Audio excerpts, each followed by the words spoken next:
Israel और Hamas के बीच बीते 5 दिनों से जंग जारी है। हमास के हमले के बाद इजराइल ने ताबड़तोड़ जवाबी कार्रवाई की है। इजराइल चुन चुनकर हमास के ठिकानों को निशाना बना रहा है। इसी कड़ी में इजराइल ने हमास को बड़ा झटका दिया है। गाजा पट्टी पर इजराइल फाइटर जेट्स और विमानों पर नजर रखने के लिए हमास की ओर से लगाए गए एडवांस डिटेक्शन सिस्टम को इजराइल ने नष्ट कर दिया है। हमास इस एडवांस डिटेक्शन सिस्टम के जरिए गाजा पर आने जाने वाले किसी भी तरह के एयरक्राफ्ट पर नजर रख रहा था।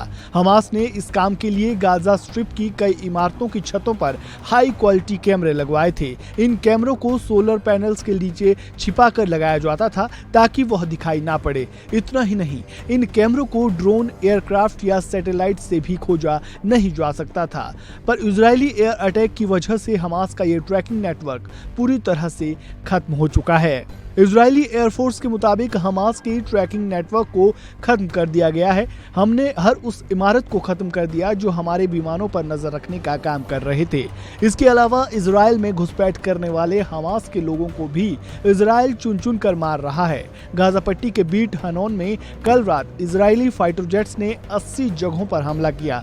साथ ही हमास आतंकियों के 2 एक्टिव कमांड सेंटर्स को उड़ा दिया गया। इसके अलावा इजराइल ने हमास के कमांडर मोहम्मद ओस्मेल के घर को भी उड़ा दिया है। हमास के एंटी टैंक मिसाइल यूनिट के कमांडर को ढेर कर दिया गया है। इजरायली एयरफोर्स ने हमास की ओर से बनाई गई खुफिया सुरंगों को भी खत्म कर दिया है।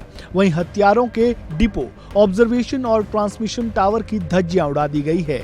वहीं इजराइल की ओर से हमास पर की जा रही कार्रवाई को अब अमेरिका का भी समर्थन मिला है।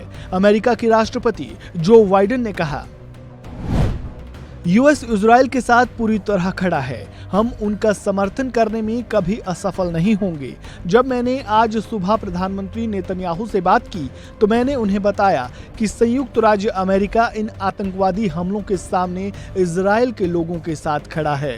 अमेरिकी राष्ट्रपति ने कहा, इजराइल को अपनी और अपने लोगों की रक्षा करने का पूरा अधिकार है।